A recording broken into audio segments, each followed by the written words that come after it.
Alright, welcome back to Roguetech, and welcome back to your first playthrough. Which I think I forgot to say yesterday. Whatever. Alright, so, first things first. Turn 14, we have Rusalka, and we have Scion. So, our heavy hitters, two of them. The third being the Phoenix Hawk. And then turn 11, we have Sarge and Holdra. So, luckily the Maxim did not fire on the back of the Phoenix Hawk, even though it did reposition. It repositioned further away rather than around the flank, so for now the Phoenix Hawk is fine. Also, it looks like the flea already fled. Okay. I suppose I saw that at the end of last... I stepped away for a minute to take a quick break. So this isn't exactly right after the last video. But from this position, we see that the dart and the flea already acted. Oh yeah. I think the flea shot the stealth. Yeah. I recall that. I do not recall the flea moving, but it's fine. So, with that information, and knowing that the Maxim and the Wheeled Scout still haven't acted, specifically and unfortunately, the Maxim has pivoted around where the right side and rear are basically what we have to shoot at. So I think this round is going to be largely ignoring the Maxim. Now, we have 2 rounds to deal with the Vanguard before the reinforcements drop. The rest, this round where we haven't activated anyone yet, and then 1 further activation of our units before the reinforcements drop, which means we need to start destroying things sooner than later. And I think the flea that has already been primed and the dart are really the 2 targets we're going to focus on this round. The dart's left leg is damaged, but in order to take advantage of that, we would have to actually position ourselves where the Wheeled Scout and Maxim might be able to get back strikes. Waiting for orders. Unless we can swing really wide. Now we can't. We cannot swing very wide with the Bushwhacker. Oh, here we go. Jammed AMS. That's something to talk about immediately. So, the AMS fired on the 1 barrage of missiles that they fired last round, and it jammed. What that means is it's not going to be able to fire and intercept any missiles until it unjams. And the chance for it to unjam is 10% per gunnery. So each round that it's jammed, at the end of our activation with Scion, we're going to have a 40% chance that it will unjam. Now, the good thing is, as soon as it unjams, it will be ready to intercept missiles again. But until it unjams, it's wasted tonnage, more or less. Which is why having higher gunnery on any mechs that have AMS is actually preferable. Or more specifically, putting your Mechwarriors that have the highest gunnery in mechs that have AMS. We can shoot on the back of the Wheeled Scout, but as I mentioned before, that's less interesting than shooting a mech in the back. However, to shoot the flea in the back, we're largely going to have to either sacrifice evasion or put our backs to the rest of the enemies. So, I think... zooming in a little to get a better view of exactly what lines are available. Our choices are basically shoot the dart in its fresh side, or shoot the flea some way. And I think the flea is definitely the better choice, in part just because of how we're going to be able to end up positioned afterwards. So, the left arm is almost already gone. We already determined, looking at the model, that it does have one of its weapons on the left arm. So as soon as the left arm's gone, we've destroyed one of its 3 weapons. If we also destroy, the side torso or the center, we might be able to take the entire mech down. And fleas are notorious for having paper for armor. So I think our Bushwhacker will actually fall back because it'll be a safer position than any of the more aggressive pushes. We'll still be able to get a good amount of evasion. And actually, yeah, we can get 6 evasion if we position, if we path specifically around this direction. And we could also get 7 evasion further back. But the further away you are, of course, the lower your hit chance gets, because weapon brackets. We definitely want to be in short to optimal range, preferably short range for the bonus accuracy. And I believe this will be close enough for short range. Will it actually update? 14. So I think this is the same range bracket. Then again, it could still be calculating based on where we're standing right now. The preview calculations are always taken with a grain of salt. Never rely on the pre-movement hit chance. Yeah, it's showing the same hit chance for this, and this is definitely further away. You can tell based on the brighter part of the arc that this is getting towards the optimal range cutoff of some of our weapon systems, and short range is half of optimal range. So we want to be within the first half of this particular arc. This hex that we can move to or sprint to is absolutely short range for some of our weapon systems. It's also close enough that I think the cluster shot would fail to separate. So if we do move to this closer hex, we would absolutely want to shift the LBX to slug. But I like the idea of cluster better, especially against a flea. So 3 hexes should 3 empty hexes between where we are and where the flea is should be enough for the LBX cluster to separate into the 10 damage instances. So we're going to sprint there for those reasons. And from this position, our hit chance actually was accurate for no sensors, right? No sensors yet again. Man, Scion, and it's bugging out, showing 1101 again. But again, we can hover, see the gunnery force, so it's definitely a display error. But yeah, into forest +2, target moved +8. We sprinted, so that's an extra +2, and then no sensors +5. Oof. But hopefully between the 10 missiles and the 10 projectiles splitting from the cluster, hopefully we do something. Well, we did something. He is now unsettled, and he's open. Oh, I was about to say, are our allies going to actually help? And the answer is no. They are not. Hey. I don't know what happened with them, but yeah. So now that the flea's arm is open, we can actually potentially crit out its weapon there.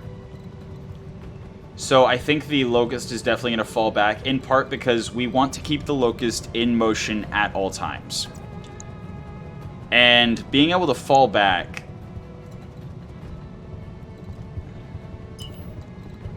get 11 evasion, and shoot the flea is a pretty sweet deal.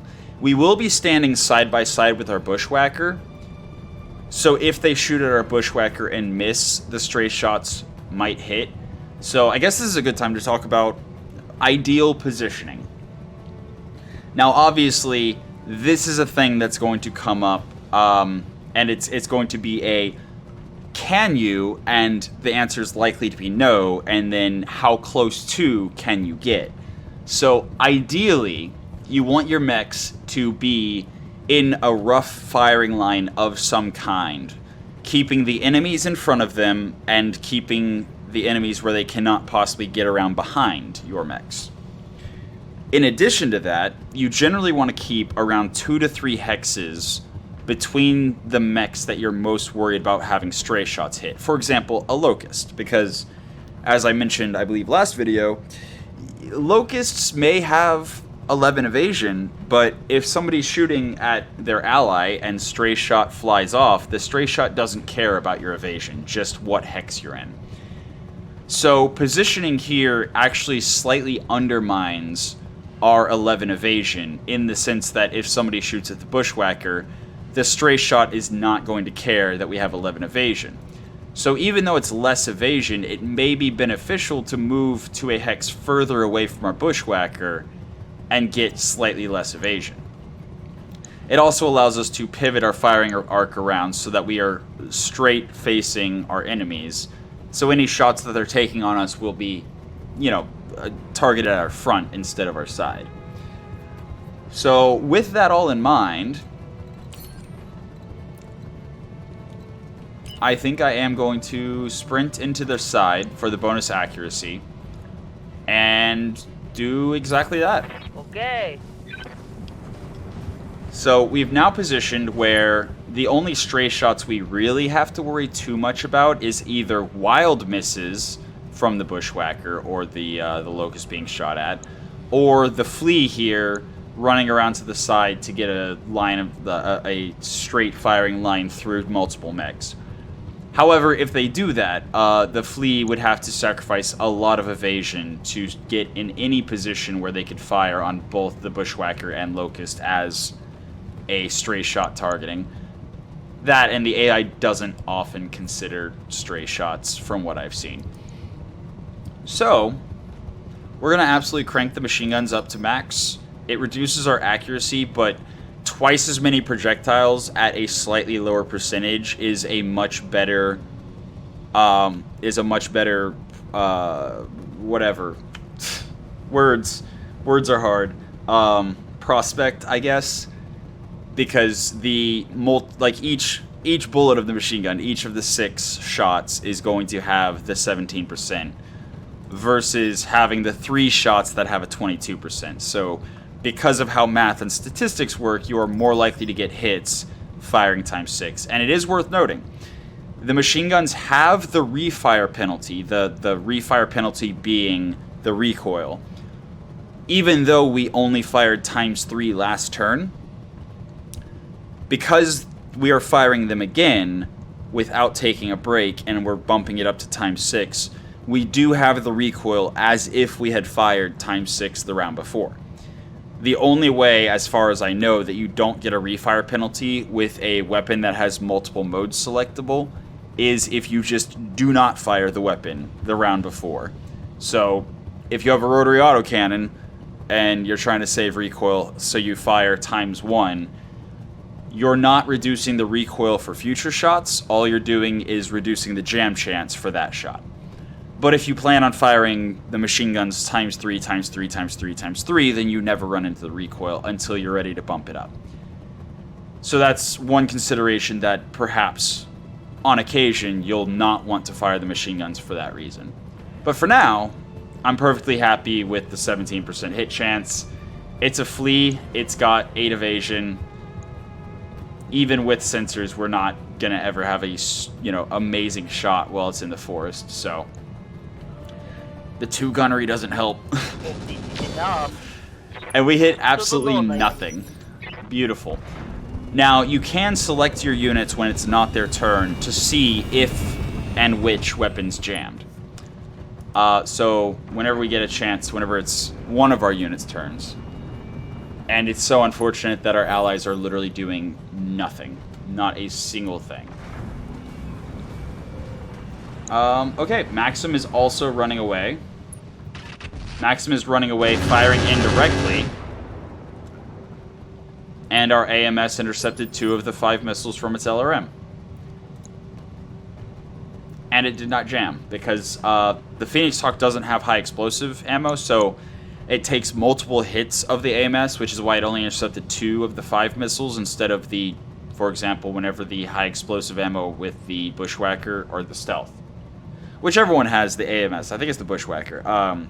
It jammed, but it also intercepted 4 out of 11, half of which were SRMs, which have an extra hit point. So that's why the Phoenix Hawks was less effective, but at the same time, it didn't jam. You can tell it didn't jam because it's not red. You can also select the Phoenix Hawk and see that it did not jam. Just like we can select the Locust and see that one of its machine guns did jam. Yep. So that's recognizing jammed weapons. And I think, especially since the Maxim is pulling away like that, I think we're just going to go all in. I think we're going to go all in, also moving, because the building... So, if the Maxim wanted to shoot the Phoenix Hawk, or if the Dart, or if the Wheeled Scout wanted to shoot the Phoenix Hawk from this position, they would have to move in such a way that the building was no longer blocking their line of sight. Or the Maxim would have to fire its LRMs indirectly, which has a massive penalty to hit. And if the Dart runs around to get line of sight on the Phoenix Hawk, I will be ecstatic, because that means it will be getting closer to me and will thus be a little bit easier to hit. That said, our hit chance projection right now on the Flea is pretty awful, even just moving.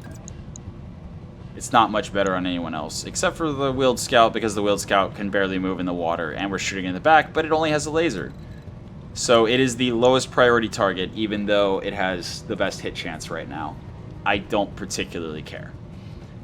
So I am going to commit to this move, and I'm going to do my best to, once again, shoot the Flea in the side and hopefully take off one of its weapons. And yes, our hit chance did dramatically improve as soon as we actually got line of sight. So that's cool. Yeah, that's... The mask is still on. I did it. I did the thing that I said not to do, that I explicitly said is terrible. I moved with the mask on with a 14% fail chance. Don't do it. Yeah, like that. In part because there's so many, like I'm trying to think of all the things that I need to talk about that I haven't covered yet. But yes, when you're playing and you have a mask or a supercharger or whatever, pay attention to it. And if you're just gonna move, turn it off. And if it has a fail chance, consider turning it off even if you are sprinting. But luckily, we didn't get punished. The 14% fail chance did not actually come through as a crit, so Take this. I'll just have to make sure I remember next turn. Okay, unfortunately the crit went to the upper arm actuator instead of the weapon. That is quite unfortunate. And our allied hover tank is also running away. And they are running super far away, so the enemies aren't even going to be shooting at them, which is less than ideal. Ready for orders. Alright, now we have our stealth. Our stealth also has a mask, so we could potentially use it to get into a better position, specifically to try to avoid friendly or stray shots from the Dart. Trying to kind of set up a firing line of sorts to deal with the threats. So I think I am going to kick on the mask with its 1% fail chance. Yeah. No crit. Beautiful. Now, with the 1% fail chance, if we sprint, and actually we don't need to worry too much about... Well, yeah, we definitely want to be in this hex. It's slightly closer, so the slightly brighter arc is going to be on top of him. We could have just not used the mask and positioned there. The Maxim is basically out of the fight. And the Dart wouldn't be able... Yeah, actually, I'm going to turn the mask back off. This hex is fine. In particular because this building is blocking any kind of shot that would go through all three of the mechs. So while the Dart will still be able to get in front of us and shoot straight ahead and potentially stray shot the Bushwhacker or the Stealth, depending on who he's shooting at, it's fine, and also in part because he's using small pulse lasers, which are A, accurate, so there's less of a chance of him missing, and if he doesn't miss, then stray shots are irrelevant. And B, if it does stray shot with one of the pulses, it's only 5 damage. So, here we go. Stealth getting in position without using the mask, and also shooting the Flea in the open side. How you handle this. Take that. Okay, we destroyed a medium laser. Excellent. That's 1/3 of the Flea's weapons down.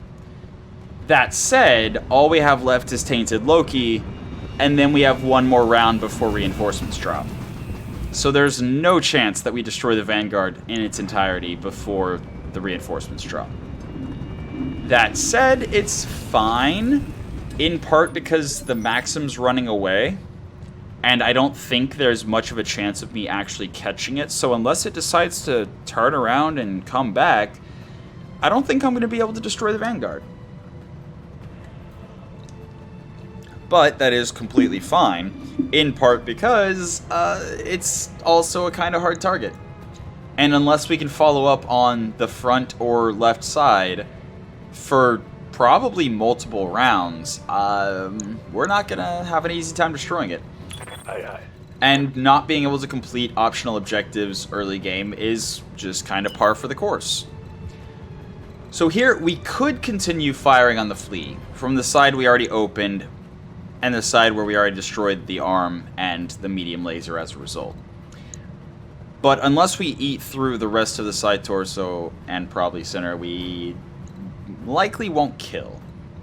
Which means we've already gotten the most effectiveness against the flea that we really can without committing our AC-10 to a doomed mech that we will likely be able to take down next turn. It's much more interesting firing the AC-10 at a fresh 20-ton mech. Or actually, I think the dart's 25. Maybe 30, actually, now that I think about it. Regardless, it's a light mech. AC-10s tend to do pretty solid damage to light mechs if they hit. And again, for hit chance, I am just going to move. And specifically, I am going to move to this location, so that I both get the side strike, the flanking shot on the dart for the increased accuracy, as well as so that if the dart doesn't stay directly where it is, which if it wants to stay still and shoot at my tank and potentially stray shot my mechs, I would be more than okay with that, because my follow-up damage on an immobile light mech is going to be catastrophic for him. But light mechs usually don't stand still, so he's probably going to run, and if he runs just about anywhere, he's not going to be able to really line up for a stray shot with my Choser in this position. And I should be in optimal range with everything, so we're going to commit to it, moving for highest accuracy possible. I would have liked to have been higher up on the ridge, but it's fine. And here we go, 35% to do some serious damage. If we hit arm or side torso, we destroy it. If we hit leg, we destroy it. If we hit center, we open it up and potentially crit it out with machine guns. But we have the no sensors debuff, so I'll hold off on the machine guns for now. Yeah. That's unfortunate, but it's to be expected whenever you have no sensors, and 35% is the best hit chance you can get. Alright, so the flea is moving around to get a back... AI's dumb. So, the flea moved around to get behind my mechs to shoot a building. Alright. Commander? That's fine. So, at this point, do we have sensors? We do have sensors.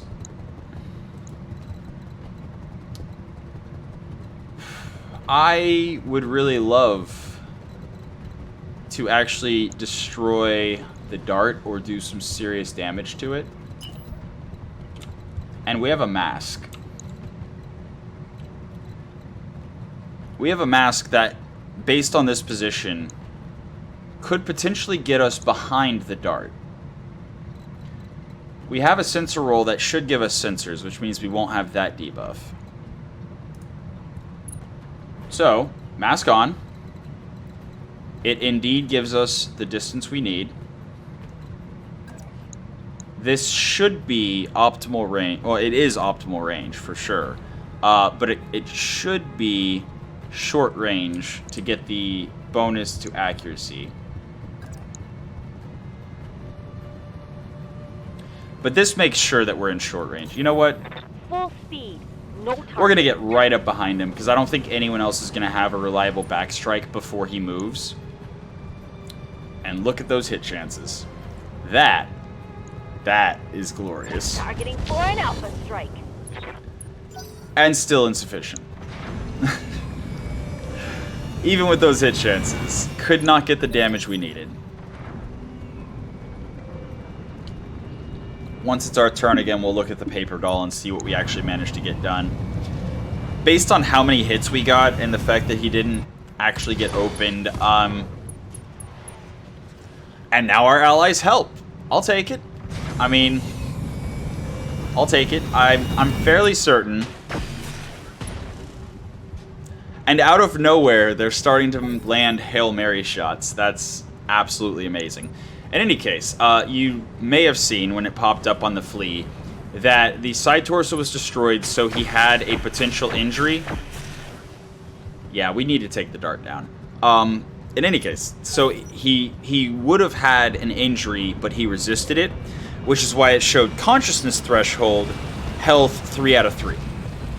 So he had a chance of taking an injury, but he resisted it based on a guts roll. If we do 2 more potential injuries, he'll still go down, but he won't die. What do you need? So, mask, 29%. It's flashing red. We're turning it off. But it's fine, because what I want to do, ideally, is a backstrike on the dart where we don't have a chance of stray shotting our own people. And that is the perfect place to do it. Once again, I am kind of putting my back where the Maxim could reposition to get a backstrike. But if they did, first of all, they'd be coming back, so that'd be good for me. And second of all, they'd be more likely to target the stealth, since the stealth would be a flank shot and closer. Roger. So we're definitely going to do that. Swing around. Yeah, okay. So we hit with a good amount of weaponry from the from our stealth, but it hit legs. It did not hit back at all. Legs and arm. Unfortunate. However, Roger. maybe this one. And yes, I just stray shot the buildings I'm supposed to be protecting. Oops. I honestly don't really care. Because we are unlikely to keep all the buildings alive through the reinforcements. It would be awesome if we could, but unless our allies... That's scary. Our allies firing on the flea and potentially getting a stray shot on the back of our bushwhacker. Now, luckily, since our bushwhacker we did already rebuild essentially in its entirety, it does have very, solid back armor compared to the rest of our mechs. So if any of our mechs are going to take a back strike, it would definitely be better for it to be the bushwhacker with its 30 and 25s versus, our locust with its 10s. I hear ya. That said, yeah. Still not ideal to potentially be getting shot in the back, especially by our own allies. And here... the Maxim already moved. The wheeled scout has just a medium laser. I want to get away from the flea so the flea doesn't decide to shoot us in the back. And another backstrike on the dart is amazing. We are going to shift from the cluster shot because we are too close. It will not separate, which means it will do reduced damage. It does still get the evasion ignore and bonus accuracy, I believe. So, I believe it will still get... it still shows the weapon accuracy -1. Although that actually might be for close range. Hold on, let me see. Switch it to slug. Is it still... yeah, weapon accuracy -1. So, you only get the bonus accuracy if it's far enough away for it to separate. How about the evasion ignore? So we have target move +6, cluster shot. Target move +5. So you still get the evasion ignore. Actually, it might just be that the increased range, the range, so, cluster, short range, 180. Slug, short range, 210. So we're absolutely in short range, excuse me, with the slug, but we are not apparently in short range with the cluster. I honestly thought we would be, because there's only like 2 hexes between us, but That's why I say 25 to 30 meters. It could actually possibly even be 35. It's weird because of rounding and because I don't know for certain if it just automatically places the mech entirely in the center of the hex it's in, or if either by default Battletech or the Roguetech modders have made it so that it just displays the mech in the center of the hex and it's actually potentially closer to one of the edges, which would change all the calculations. So yeah, take it with a grain of salt whenever I say 25 to maybe even 35 meters per hex. I am still going to fire slug. There is the chance that I stray shot a building and do 60 damage to it, or whatever. But there's also a chance with a 67.9 that I hit the dart with a 60 damage pinpoint. Here it comes. So here goes nothing. And that's the dart down. So that's a bunch of pulse lasers off the field, which means we don't have to worry about the most accurate enemy anymore. And he did do a considerable amount of damage to us over the rounds with his little 5 damage instances. But there were so many of them, and they were so accurate, so... yeah. Now then, our Locust. I think our Locust is definitely going to try to finish off the Flea, especially since our allies already did work on its back. Now, did we get a good enough sensor? Our roll of -1, but our tactics and advanced sensor gave us just enough to have a positive amount. So if it has no electronic warfare at all, we should not have the no sensors debuff. Also, we are firing in the direction of our allies, or of our friendly units, but we're firing at their front with 2 medium lasers and a single machine gun. And they're at a different elevation, so here's another consideration for stray shots. Whenever a stray shot's calculated, it is, again, a direct line, at least for machine guns, lasers, ballistics of any kind, except for mortars. It's a straight line, and so if there's a ridge line, like there is here, between where you're standing and the allies or your units that you might potentially stray shot, the only way it's a stray shot on them is if the round calculates, and I'll actually try to zoom in here a little bit. So you can see there is this ridge line here. So if we're on the other side of the Flea, shooting at the Flea, in order for it to be a stray shot on our mechs, it would actually have to not hit the ground on the way to the mechs. And because of that, the Phoenix Hawk is actually more likely to be stray shot than the Bushwhacker.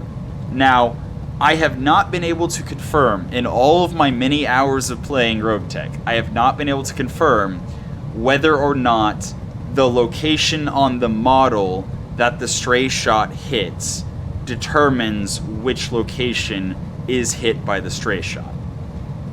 It's just, there's a lot that goes into it, and in situations like this where I have soaked a stray shot, where I figured the only way it could possibly hit would be if it hit the head, it did not hit the head. And there have been times where there were situations similar to this, where I was pretty sure it was impossible to hit the leg without hitting the ground first, and it took leg damage from a stray shot.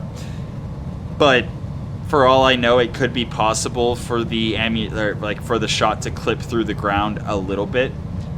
But from what I've seen, from what I've been able to tell, with a lot of experimentation and a lot of shots like this, as long as there's some kind of berm in the way, you're going to have the round impact the ground instead of the allies or your units that are across the ridge line or below the ridge line, as the case may be.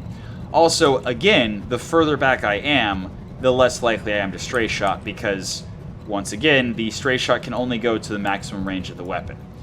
So, if I sprint way back, and actually I could fire past my ally, I can get 11 evasion from here. And it looks like... Nah, they're still within max range, but surely at this angle, the terrain actually goes up a little bit and then back down. So I'm pretty sure I'm safe from stray shots on my own units. That said, I am taking an accuracy penalty for the range and for sprinting, whereas I could just move here. Yeah, that's a much better hit chance. Okay. The best way to not have stray shots is to just hit your target. So, right. there we go. And a panic eject. Okay. So you'll notice it said panicked, and then he ejected.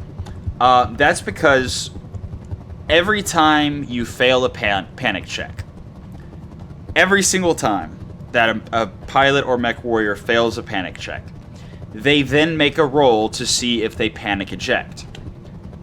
Even when they just are unsettled, the lowest tier of panic. As soon as they fail a panic roll and they become unsettled, there is a roll to see if they eject. That roll is opposed by their guts score, and unsettled, the chance for them to eject is negligible. To the point where I believe I have seen unsettled panic eject.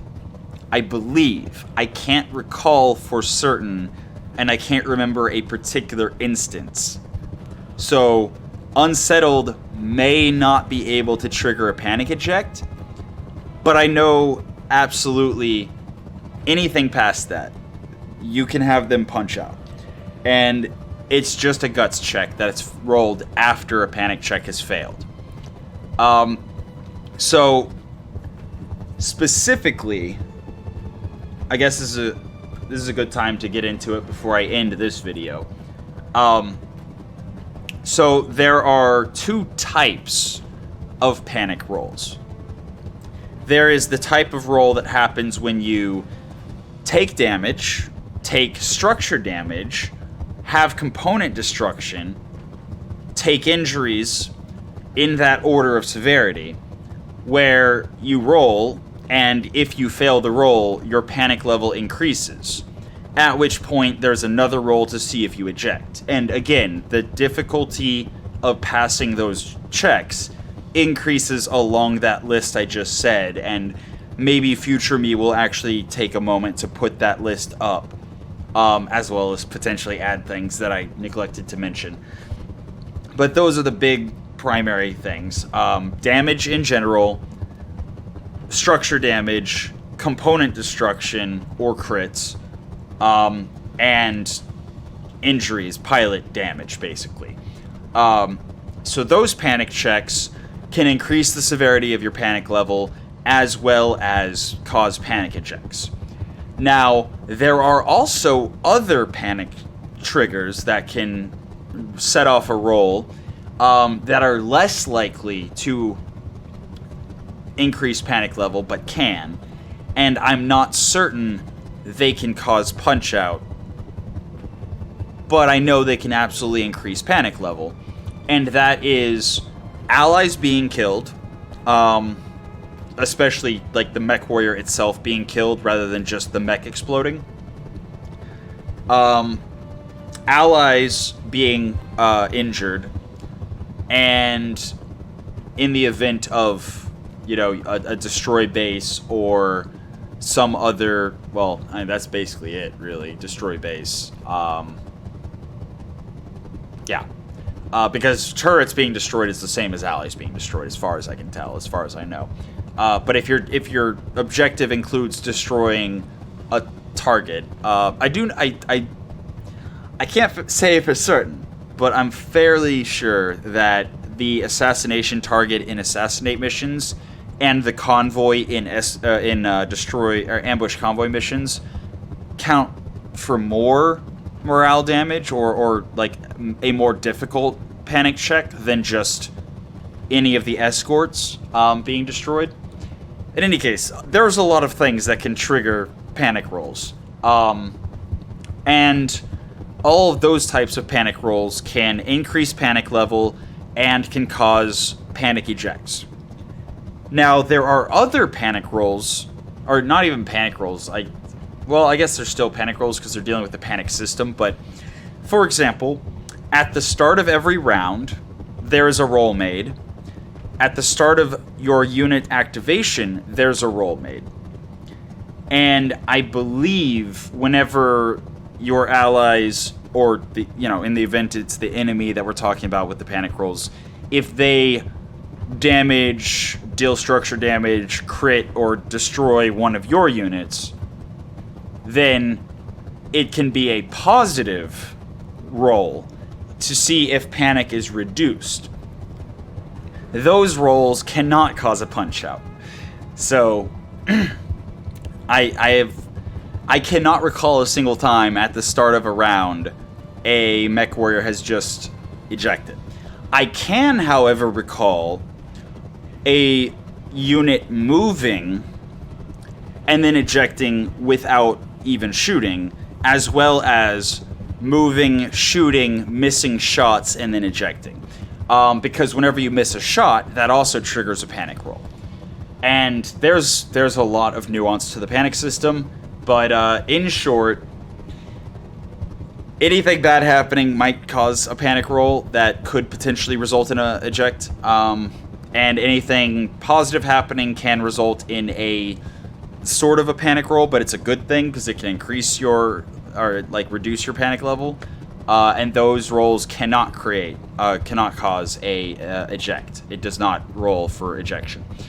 So I think that's everything for the panic system worth noting right now at this moment,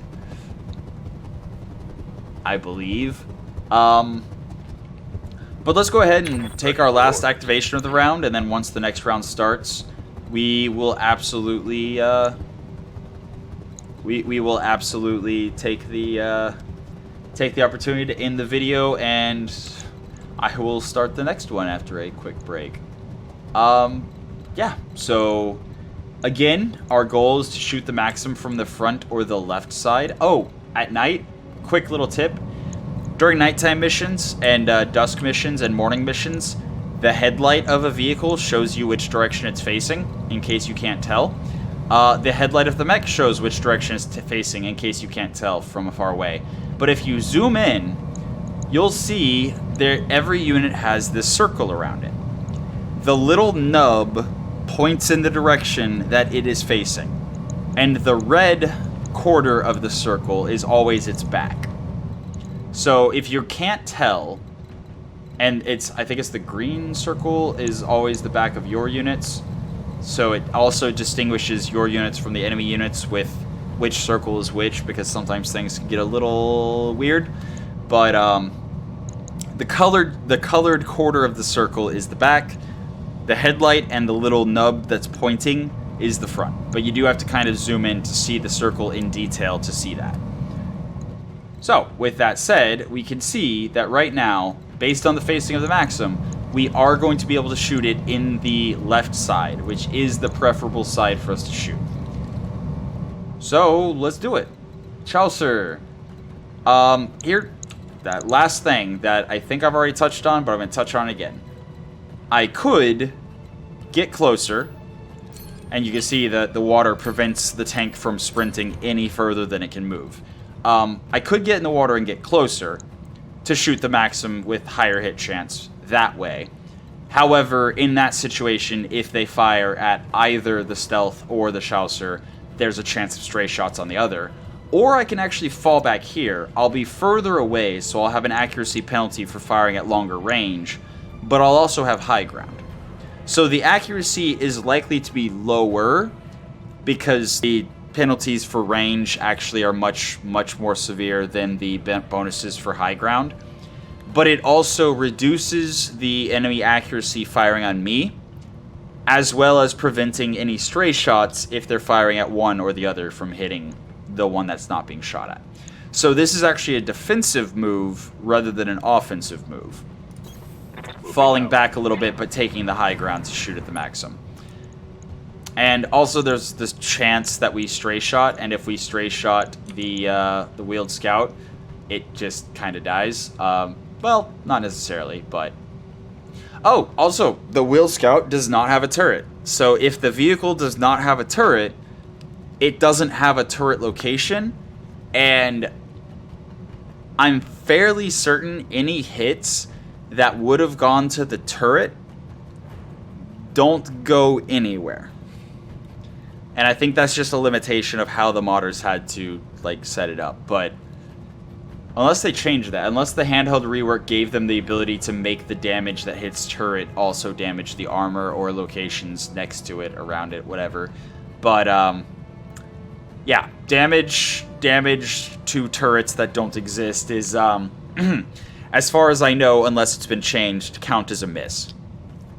Which, I mean, kind of makes sense. If you would have hit a turret that's not there, odds are the round or missile or whatever would have gone past the vehicle. So, sure, whatever. But yeah, and the way I'm flipping with the keyboard between the two targets is the tab key. Tab lets you cycle targets. V, I believe, is the default, or maybe it's just... I'll have to look into that, but V for me anyway has always been melee, cycle through melee targets. I don't think that custom keybinds would have survived fresh install or clean installs with deleting the folder and everything, but I will definitely make sure before I, you know, make too much of a thing about it. In any case, Maxim, we hit. We missed all of our machine gun shots, but hostile contacts inbound. I didn't pay attention to what round it was. Okay. Well, that's a medium mech. So hopefully I get to take a turn before too long so I can end this video and start the next and talk about the reinforcements dropping. Okay, ally enemy is looking like what the next couple rounds are going to be. And the ally didn't shoot anything. Cool. Oh boy. Alright, so one more ally, one more enemy is the Swift Wind, so it can't shoot. And then the one last enemy is... the Wheeled Scout. Okay, cool. So, I'm going to call it here. Next video, tomorrow, we are going to discuss the reinforcements and everything pertaining to all of that. But for now, that's been your episode of Roguetech for the day. I hope you enjoyed it, and until next time, have a good one.